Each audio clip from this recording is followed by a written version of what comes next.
இல்ல என்ன நினைச்சிட்டு இருக்க அந்த மேனேஜர், நான் மட்டும் கோவப்பட்டேன்னு வச்சுக்கேன் இல்ல வேற மாதிரி ஆயிரும். இந்த லோன் எல்லாம் முடியட்டும், அவன் வாயை உடைக்காம நான் வந்து ஆபீஸ் விட்டு வெளியே வர மாட்டேன். டாய்லெட்டுக்கு போய் அங்க போன் பண்றானுங்க, எப்போ வரும் எப்போ வரும். மனுஷன் நிம்மதி டாய்லெட்டுக்குள்ள போக கூடாதா? என்ன நினைச்சிட்டு இருக்கானுங்க, பசிக்குதுடா எனக்கு, டீ காபி கூட குடிக்க விட மாட்டேங்கிறாங்கம்மா. ஒரு 5-6 ஹவர்ஸ் ஆனா வரிசையா கால் பண்ணிட்டே இருக்கானுங்க. 6 மணிக்கெல்லாம் முடிஞ்சிருச்சுமா. முடிஞ்ச பிறகு நான் என்ன பண்ணேன், கிளம்பிட்டேன். நான் கிளம்பின பிறகு என்ன பண்றானுங்க, திருப்பி ஒரு ஒர்க்கை கொடுத்துட்டு எவ்வளவு நேரம் இருக்குது விட்டணுமா இல்லையா மனுஷன். ஃப்ரைடே ஈவினிங் விட மாட்டேங்கிறானுங்க. ஃப்ரீயா எல்லாம் டைம் கிளம்பிடலாம். நான் மட்டும் தான் ஆபீஸ்லயே கிடக்குறேன்.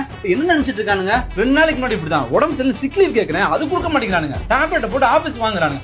டேப்லெட் போட்டு ஆபீஸ் போய் எப்படி வேலை பார்க்க முடியும்? கோல்டு, ஃபீவர், தலைவலி, எவ்வளவுதான் மனுஷன் வேலை பார்க்கறது.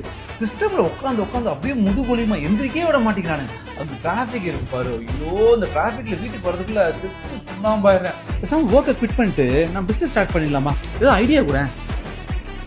தூங்கிட்டியா? அவன் டயர்டா இருப்பான், அவன் என்னதான் பண்ணுவான்.